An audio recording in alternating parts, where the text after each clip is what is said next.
Masalah terbesar di tempat kerja seringkali bukan pekerjaan itu sendiri, tapi manusia di dalamnya.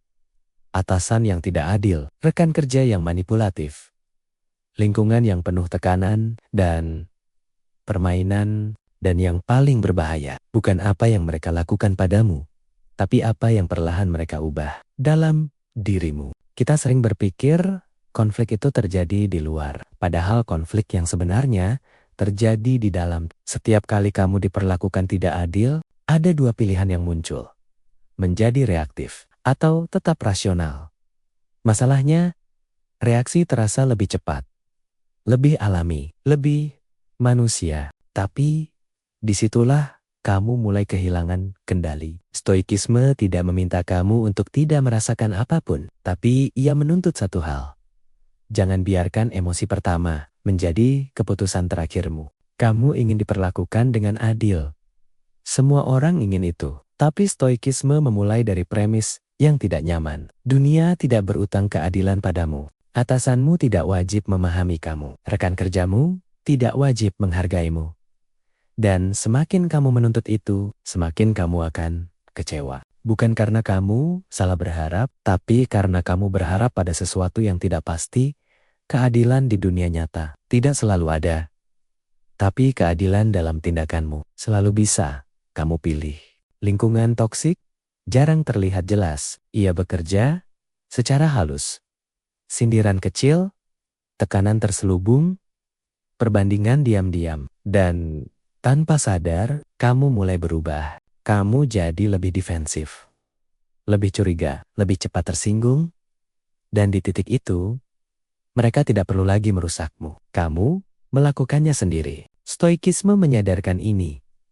Bahaya terbesar bukan orang toksik, tapi saat kamu mulai menjadi seperti mereka, seseorang mengkritikmu. Itu fakta, tapi kamu menafsirkannya sebagai aku tidak dihargai, dan dari situlah emosi muncul. Stoikisme mengajarkan, pisahkan kejadian dari makna yang kamu berikan, karena seringkali yang menyakitimu bukan kejadian itu sendiri, tapi cerita yang kamu bangun di kepalamu. Banyak orang salah paham. Mereka pikir stoikisme berarti diam dan menerima. Tidak. Stoikisme bukan kelemahan. Ia adalah kejernihan. Kamu boleh menolak. Kamu boleh berkata tidak. Kamu boleh menjaga jarak. Tapi tanpa emosi berlebihan. Tanpa kebutuhan untuk membalas.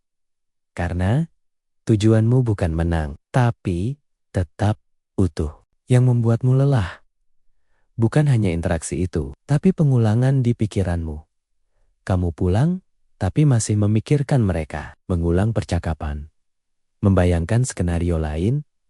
Merasa kesal, lagi, dan lagi. Stoikisme menyebut ini penderitaan kedua. Yang pertama tidak bisa kamu hindari. Yang kedua, sepenuhnya pilihanmu. Kita sering salah memahami. Apa itu kekuatan? Kita pikir kuat itu ketika kita bisa membalas. Ketika kita bisa menunjukkan bahwa kita benar. Ketika kita bisa membuat orang lain diam. Tapi kalau kamu perhatikan, semua itu masih bergantung pada orang lain. Masih reaktif. Masih dikendalikan oleh apa yang mereka lakukan. Dan selama reaksimu ditentukan oleh mereka, kamu belum kuat. Kamu hanya bereaksi. Stoikisme melihat ini dengan sangat dingin dan jujur. Kekuatan bukan tentang apa yang kamu lakukan kepada orang lain. Kekuatan adalah tentang apa yang tidak bisa mereka lakukan kepadamu. Mereka bisa bicara apa saja. Mereka bisa bersikap tidak adil. Mereka bisa mencoba menjatuhkanmu. Tapi ada satu hal yang tidak bisa mereka sentuh. Kecuali kamu izinkan. Cara kamu berpikir, cara kamu melihat situasi, dan cara kamu merespon. Disinilah kekuatan sebenarnya diuji. Bukan saat semuanya mudah. Bukan saat semua orang mendukungmu, tapi saat kamu berada di lingkungan yang salah dan kamu tetap tidak berubah menjadi buruk. Karena itu jauh lebih sulit. Membalas itu mudah. Terbawa emosi itu insting. Tapi tetap tenang, tetap jernih. Di tengah tekanan, itu latihan. Itu disiplin. Itu kekuatan. Dan inilah yang sering tidak disadari. Saat kamu terpancing, Saat kamu marah, saat kamu kehilangan kendali. Kamu bukan sedang melawan mereka, kamu sedang kehilangan dirimu sendiri. Dan di titik itu, mereka tidak perlu lagi menjatuhkanmu. Kamu sudah jatuh dengan sendirinya. Jadi pertanyaannya bukan bagaimana aku menghadapi mereka, tapi apakah aku cukup kuat untuk tidak menjadi seperti mereka? Karena pada akhirnya kemenangan terbesar bukan ketika mereka kalah, tapi ketika kamu tetap utuh di dunia yang mencoba mengubahmu. Dan ini bagian yang paling sulit untuk diterima. Karena selama ini, kamu mungkin berpikir bahwa bertahan adalah tanda kekuatan. Bahwa semakin lama kamu tahan, semakin kuat kamu terlihat. Tapi stoikisme tidak melihatnya seperti itu. Ia tidak mengukur kekuatan dari seberapa lama kamu bertahan, tapi dari seberapa jernih kamu melihat realitas. Dan realitasnya tidak selalu indah. Tidak semua lingkungan bisa diperbaiki, tidak semua orang bisa diajak berubah, dan tidak semua tempat layak kamu perjuangkan. Ini yang sering kita hindari. Karena pergi terasa seperti kalah, seperti menyerah, seperti mengakui bahwa kita tidak cukup kuat untuk bertahan. Tapi coba lihat lebih dalam. Apa yang sebenarnya kamu pertahankan? Apakah itu pertumbuhanmu atau hanya rasa takut untuk memulai ulang? Karena seringkali kita tidak bertahan karena kuat. Kita bertahan karena takut. Takut kehilangan stabilitas. Takut keluar dari zona yang familiar.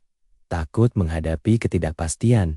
Dan tanpa sadar, kita mengorbankan sesuatu yang jauh lebih penting. Integritas kita sendiri. Stoikisme mengajarkan penerimaan, tapi penerimaan bukan berarti pasrah terhadap hal yang merusakmu. Penerimaan adalah melihat sesuatu sebagaimana adanya dan mengambil keputusan yang rasional berdasarkan itu. Kalau tempat itu membuatmu harus berbohong pada dirimu sendiri. Kalau tempat itu perlahan mengubah nilai yang kamu pegang. Kalau tempat itu membuatmu menjadi seseorang yang bahkan kamu tidak hormati, maka bertahan bukan lagi kekuatan. Itu pengorbanan yang salah arah. Dan di titik itu, pergi bukan bentuk kelemahan. Pergi adalah bentuk kejujuran. Pergi adalah bentuk keberanian. Dan yang paling penting, pergi adalah bentuk tanggung jawab terhadap dirimu sendiri. Karena stoikisme tidak pernah mengajarkan kamu untuk tetap tinggal di tempat yang merusakmu. Ia mengajarkan kamu untuk tetap utuh. Dan kalau untuk tetap utuh, kamu harus pergi. Maka itu bukan kekalahan, itu keputusan. Jadi pertanyaannya bukan lagi, kenapa mereka seperti itu? Tapi, kenapa aku membiarkan itu mengubah diriku? Kamu tidak bisa memilih siapa yang kamu temui di tempat kerja. Tapi kamu selalu bisa memilih siapa yang kamu bawa pulang di dalam dirimu. Lingkungan bisa saja toksik. Tapi kamu selalu punya pilihan untuk tidak ikut menjadi racun.